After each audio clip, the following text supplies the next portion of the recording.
What's going on, everybody? It's the Variety Film Brothers. I'm Andrew. I'm Thomas. Welcome to Variety Discussion. Today we're talking about Star Wars Episode 3, Revenge of the Sith. Easily the best Star Wars movie we've talked about so far. So I guess just starting off with tradition, what would you give this one out of 100? Because I've been having a hard time placing it. I would give it a 89. 89? Or 91. Or 91. So like either a B plus or an A minus? Mm-hmm. A minus. A minus.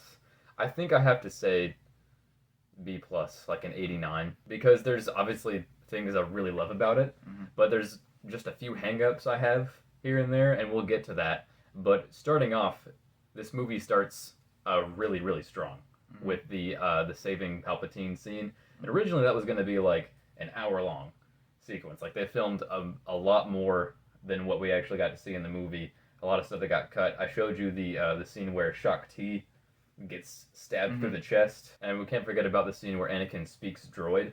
R2, beep boop, beep boop, beep. I think it's funny, but I'm ultimately glad that they cut that. I don't think that's I don't think that would really fit with the tone of it, because Revenge of the Sith is like a really sad movie. Yeah. I'm glad that it's the length that it is. There are a lot of people out there who are like, release the 4-hour Revenge of the Sith cut. Oh, and I'm like, guys, 4 hours, that's a long time. It is. Longer than Endgame. I think the runtime of this movie is actually a really good one. But something I do love about this movie is just like how many different ship designs there are. Like, you know, like we'll get to the sequels, you know, so I don't want to talk about them too much here. But literally, literally all the like ships from the sequels are just repaints.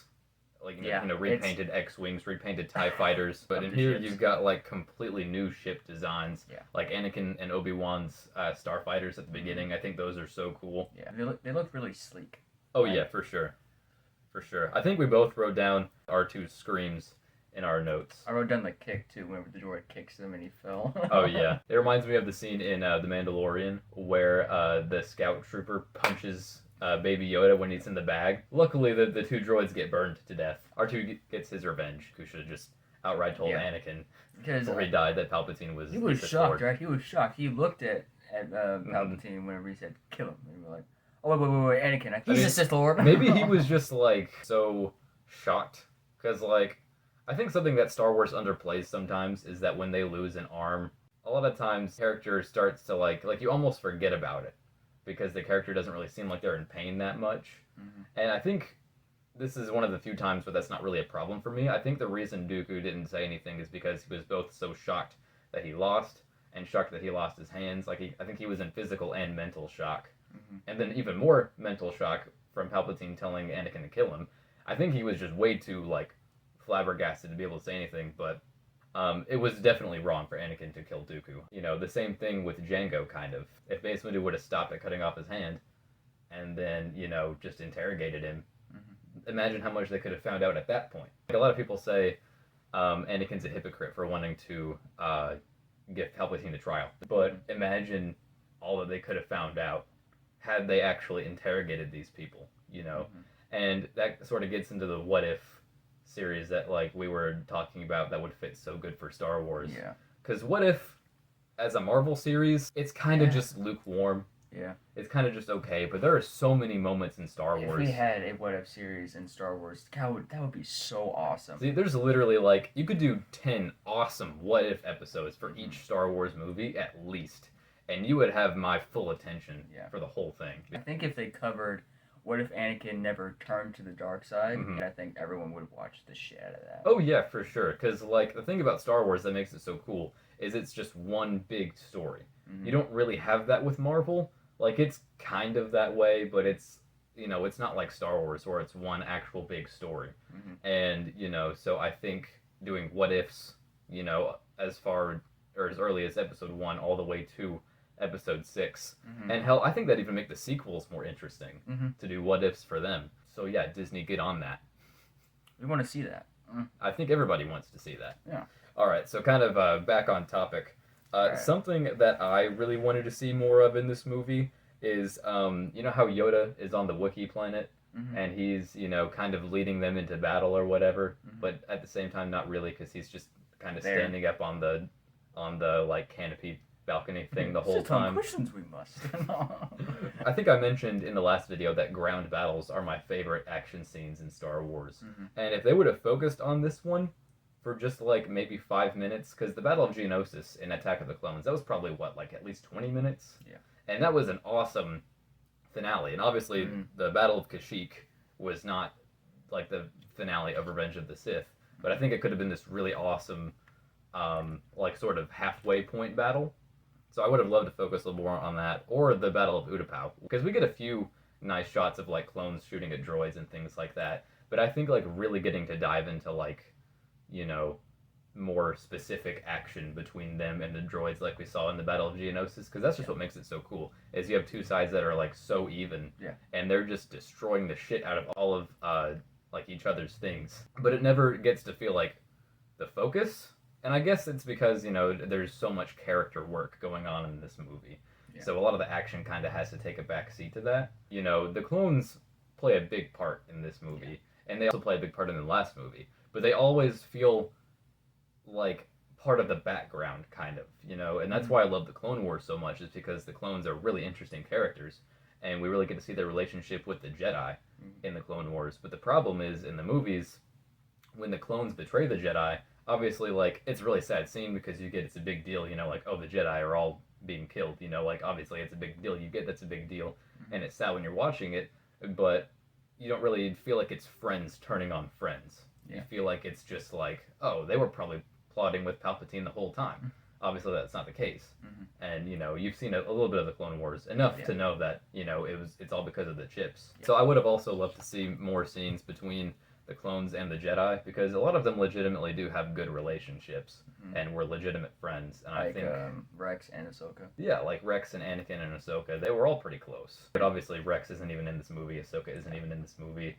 And I think that's kind of something that's helped the prequels age better for a lot of people, is just the addition of the Clone Wars characters and the extended relationships that we see in that. But why does Anakin think that Palpatine has the power to grant Anakin the rank of Master, even though he's a Senate?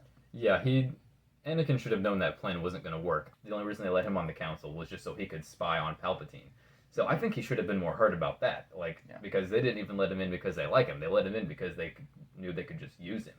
And that's even worse than not making him a master. But I mean, yeah, obviously Anakin should have known that, you know, they don't like Palpatine as it is. And Mace Windu doesn't even really like him. Yeah. You know? And so I think it was really naive for Anakin to think, you know, because the first thing that he says when Palpatine's like, hey, I'm going to put you on the council, the first thing Anakin says is like, oh my god, I'm going to be a master. You know, like, they don't like you. They don't like Palpatine. And, you know, I don't get why he was so surprised when he, you know, when they didn't give him the rank of master. But I think something they should have also established was that, like, because something they kind of put in the novels, I think, or the comics, is that when you become a master, there's more things that you get to learn about the Force. I mean, that's kind of, like, obvious. Like, you would kind of think that anyway. But I really think they should have given us a few examples of that, like, more specifically. I have on my list, Grievous has awful reaction time. And it's truly astounding how someone who, like, dedicated his life to catching up with the Jedi is so behind. In a way that's kind of a cool message. Or, like, I think the moral behind that is cool. You know, you have to, like, train to get good. You can't just be like, hey, I'm gonna get I'm just gonna get a couple surgeries. And like, when I was a kid, I thought Grievous was just the coolest. You know, I thought, you know, you put Grievous in the room with anybody, and he's gonna take him down. But the older I've gotten, like, the less I like Grievous. I think he's a good idea conceptually, but like, when he's on screen, I don't think, oh my god, he's got 4 lightsabers, that's so cool. I think, oh, he has 4 lightsabers, that's a bit much. You know what's interesting? They don't let him use the Force. He doesn't use the Force at all. No, I mean, it's because it's the same reason that Vader is hindered with the Force later, is the more that you take away of your, like, organic self, the less connected to the Force you are. Right. So Grievous was just like, well, I'm gonna be so fast I don't even need the Force. It's kind of weird how Grievous never had a red lightsaber. Like, he always like just collected lightsabers, even though he never had his own lightsaber to begin with. See, I kind of like that in one way because he's supposed to be a Jedi killer. We don't really see that. Like in the Clone Wars cartoons, both the cartoons, he's established to be like this really quick, really ruthless Jedi killer. And he has much more of a presence in those shows than he does in this movie, because in this movie he's kind of just a coward. But I think had he actually been more intimidating and got to see him kill some more Jedi like Shaak Ti, Yeah. I think those lightsabers would be a lot more intimidating, because for one, he did say he was trained by Dooku, so you would kind of expect him to have a red lightsaber, Mm-hmm. because if he's been trained, then you'd think he's gone through like the whole like Sith process or whatever. But I think the visual of him having like two blue and green lightsabers is cool, and it would have been much cooler if they had actually like gone with the really intimidating Jedi Hunter approach to it. But as it is, like you said, it's kind of just like, why'd they go with that? Because they don't really. He definitely doesn't feel very intimidating in this movie. Like, I feel like you put him up against anybody in the saga, maybe even. No, I was gonna say maybe Kylo, but I think he could probably beat Kylo. But yeah, you put him against almost anyone in the saga, and I feel like he'll lose. Yeah, I thought it was very interesting how the Jedi never let any like Jedi's learn the powers of the dark side, even just a little bit. Like it's Yeah, always on the light side. That actually like segues perfectly with my next note. Is the scene where Palpatine comes out of the Sith closet, and like he's telling him, he's telling Anakin, I can teach you, powers of the dark side, and Anakin, had he at least been allowed to learn about it, even though if he wasn't allowed to practice it, I think it would have been a lot easier for Anakin to just be like, no, I don't need that, because if he already knew everything about it, or at least a lot about it, then he would know that there's really nothing that the dark side has to offer me that could actually help me save Padme. But he knows nothing about the dark side. He doesn't even know everything about the light side, because they won't let him be a master. Yeah. And so for all he knows, there's a like save my wife force technique that that the dark side can teach you. So I think you're definitely right. If the Jedi would have just actually been more open and allowed more open-mindedness in the temple, I think there'd be a lot less people, a lot less Jedi leaving and turning on the Jedi, because Anakin's not the first one to do that.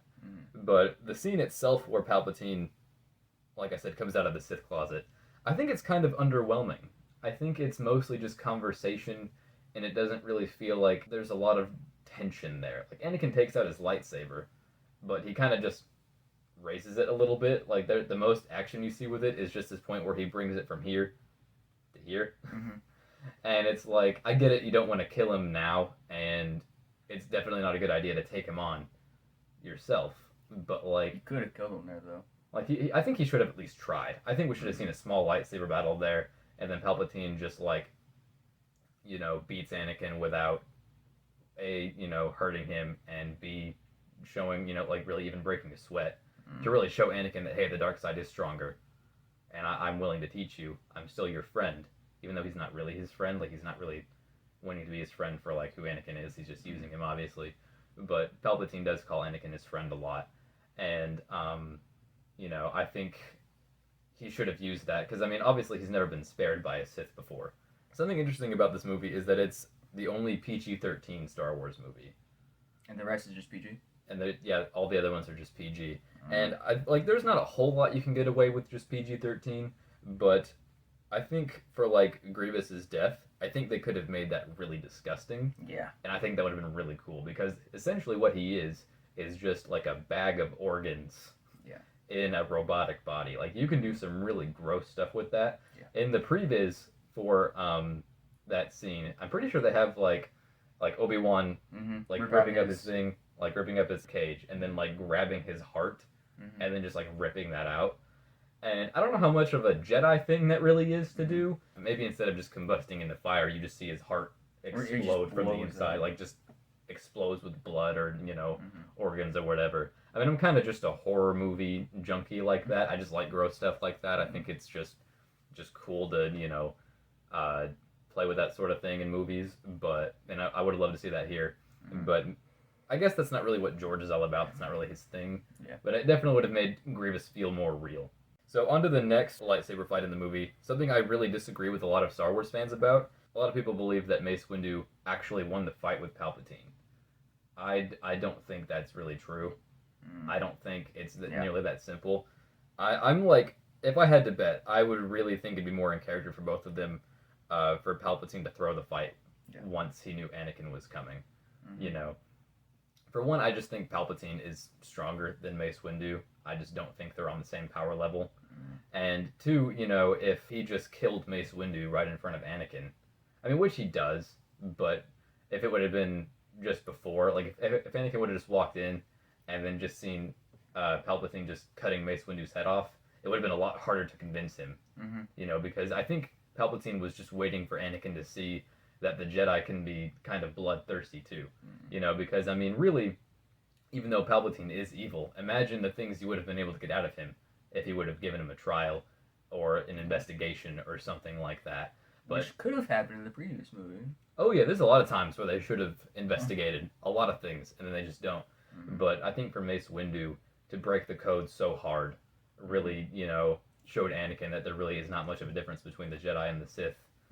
You know, just like Palpatine had told him. Yeah, and also, whenever Anakin says that he needs to stand trial, Mace Windu says no, he's too dangerous to be left alive. That's literally what Palpatine says about Dooku. Yeah. So I think a lot of people fail to realize that, because I do admit that Anakin's like full turn in this movie, I do think it is kind of quick. I think it could have been longer. I think it would have been really interesting if he would have been like kind of caught up in this web of lies, you know, like, you know, lying to Padme, lying to Obi-Wan, lying to Palpatine. And, you know, I think it would have been a lot more interesting had it been a slow kind of burn and, you know, getting caught up in that and then ultimately having to pick a side. Yeah. But I don't hate the way things played out. I just think it's a little too simple. But ultimately, I think it's effective enough. Order 66, I think, is a fantastic scene if you've watched The Clone Wars. I think it's good. If you haven't, I think it's good enough. I think it's effective enough. But if you've watched The Clone Wars, there's like 5 extra layers to that, you know, to that betrayal. Another thing that kind of bothers me is that we really don't see much pain on Anakin's face when he's killing anybody, because I feel like at this point he doesn't really want to do this. Like, I know Darth Vader's taken over at this point, but Anakin's still having to do it. You know what I mean? Like, I feel like Anakin's obviously very much still in there, but right now he and Darth Vader are kind of almost like fighting for control. And to just see more pain in his face as he like kills the younglings, because he has this very stern, like, I'm definitely gonna kill you face. And it's like, I know that's what he does, but like, I think to see some pain in that, and maybe even some, you know, a bit of hesitation, I think would have been a lot better and a lot more effective. Because I think that's what ultimately makes a lot of people think that he turns too quickly. Is like, I'm fine with him doing the things that he does. Obviously, they're not good things. But I think to just see more pain and more hesitance in his face and his emotions and his actions would have just made that a lot harder to watch. Maybe that tear was that. Maybe he was so sad. Remember he was like looking out on that lava planet that he just shed a tear? We do get to see one tear. We see one. And I think maybe he's just been bottling it up, you know, for like the last 30 minutes of the movie. But it is good to see a little bit. I would like to see more of that in the temple, though, when he's actually like slaughtering all of his friends. Yeah. Even though they're not really his friends. They're very young children. I thought it was very interesting how Yoda was very, like, he's like the only like powerful force like wielder in this entire council, I guess is what it's called. Jedi Council. Yeah, like he can like hold lightning. Like he like deflect absorbs it. Yeah, absorbs almost. it. He like absorbs it, and he throws like a bunch of heavy stuff. And I thought it was very interesting how we never really see Obi-Wan do that until the series, but yeah, like I think it's interesting that even Mace Windu doesn't know how to do that. Yeah. And it makes you wonder if maybe Yoda's not even teaching Mace Windu everything. Yeah, maybe he's like, I don't know. I mean, he's not afraid that he's gonna kill him, or like he's going to betray him. But I don't know. Maybe Yoda is just. I think he just feels comfortable being the most powerful one in the room. I guess he is, but he's so old though. So he's very old. He has to tell someone, right? I mean, you would think so. I mean, at least he should. The Anakin and Obi-Wan fight. Mm-hmm. Do you think this is the best fight in the saga? Yes. It's definitely the longest fight, Anakin Yeah. and Obi-Wan. It's definitely the longest, and I think there's parts of that I really like, and there's parts of it that kind of make it drag for me. Mm-hmm. I think, like, rewatching this scene, I think this is kind of the scene that inspires us the most to do, like, our own choreography Mm-hmm. and all that, because, like, I love the Anakin, or I love the Obi-Wan and Qui-Gon versus Darth Maul fight, Mm-hmm. and overall I think that's the best choreographed, but the constant speed and Yeah. energy of this one, it's so, like, you get so swept up in it. Mm-hmm. It's like you watch it and, like, yeah, sure, it is not really a realistic sword fight, but it's like, imagine a sword fight at its highest potential, like, you know, the most that it could ever be. Mm-hmm. And it's just so, like, you can't take your eyes off of it for me. And I think Mm-hmm. that's the fight that really inspired us. It's just, I think it's the most fun to watch. I also like Obi-Wan's stance whenever Anakin was talking to Padme, and how he. Oh, yeah. I don't know why George Lucas thought that was intimidating, because it's just freaking hilarious. But I love the shot where Anakin and Obi-Wan, like, kind of go for each other's wrists, Mm-hmm. and, you know, there's just an explosion of lava behind them, and they're just, like, struggling to get the upper hand. Mm-hmm. And it's, like, it's so powerful visually, but it's also so sad.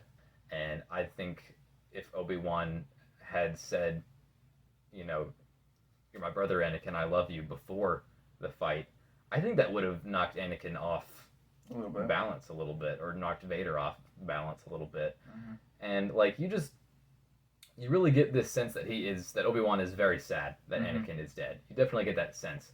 But it's almost like, but like before he fights Anakin, it feels like he's really ready to do it. Mm-hmm. So I think I think we should have seen more, you know, pain in Obi-Wan before the fight, instead of just making that stance.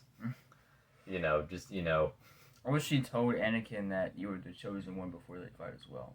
Like like he said, the prophecy was about you, Anakin. You were the chosen one, and then they fight. Yeah, because we never really see how Anakin feels about that whole thing. I don't even know if he really knows about it. Yeah. But I think Obi-Wan should have thrown Qui-Gon in his face. Like, you know, like, how do you think Qui-Gon would feel if he saw you doing this? You know, if, you know, because he really believed in you. Mm-hmm. Like, I believed in you, and, you know, apparently, like, that wasn't enough. Mm-hmm. He died believing Like, that yeah, he would be a good Jedi. Right, like, you didn't just let me down, you let him down. And the last thing he said was for me to train you, because he believed that, you know, you were the key to everything. Yeah. And I think telling all that to Anakin, I think I would have really liked to see his reaction to that. Mm-hmm. But as it is, they kind of just yell at each other before they fight. Yeah. And I think, and especially since the dialogue from that particular part isn't the best, Mm-hmm. I would have liked to see a lot of changes there. But I love how, you know, the twins are born as Vader fully, you know, is born. Like, I know we said he was born in Attack of the Clones, but, like, he's really, like... He's really there. Like, he's really here now. Like, this is undeniably Vader. Yeah. You know, before it was kind of blurry between Vader and Anakin, but when he puts the helmet on, I really think that's kind of what, like, seals the deal with Vader. Mm-hmm. And so I think having him, like, Anakin's sort of death happen at the same time as his children's birth, I think that's really, you know, really sad, but also really well written. I think that's a good part of it. Mm-hmm. It does kind of create a plot hole from Return of the Jedi, where Leia says that she remembers her mother, even though Luke doesn't. And I don't really know how to feel about that, but I think we'll get more to that in Return of the Jedi. So by the time the movie's wrapped up, it's just like, it has this effect that no other Star Wars movie has for me. It has the biggest change between the start of the movie and the end of the movie. Like, when you watch the first scene of the movie and the last scene, you're just like, you know, what happened here? Like, so, like, it feels like a different movie almost. Yeah. And I don't mean that as a bad thing. I mean, that's, like, just how quickly the story changes. So I guess you could see that as a bad thing. But I think I think it's a good thing about this movie. Yeah. Is because it really, a lot happens in it. Like, you know, you can't say it's a waste of time. Obviously, there's no order in which you can't watch Episode 3, because it's arguably the most important Star Wars movie. Yeah. even though it's not my personal favorite. It was for a long time. Like when I was a kid, this was my favorite movie, and really up until a couple of years ago, this was my favorite Star Wars movie, and then I had to reevaluate some stuff. But we'll go over our lists in the Rise of Skywalker review, so look forward to that. But I think we've just about been through everything. Yeah, I think so. All right, but overall, I think we have there's a really great Star Wars movie on your hands here. There's a lot of people that really still don't like this one, and I get it. Like I get the nitpicks. I get I get the dialogue isn't that great. I get there are some scenes that could have been more powerful and more dramatic, but I just think you have a fantastic story here and a lot of really just great characters. And like there's really not much time to be bored in this movie. There's a lot happening, so. That's definitely not something you can say about the first two prequels. Those definitely drag. As much as I love them, this one's a lot easier to watch. I think that's it for this variety discussion. Make sure to like, comment, and subscribe if you enjoyed the video, and we'll see you guys at the next one. Peace. I'm gonna do that every time we end the video. That was... Peace.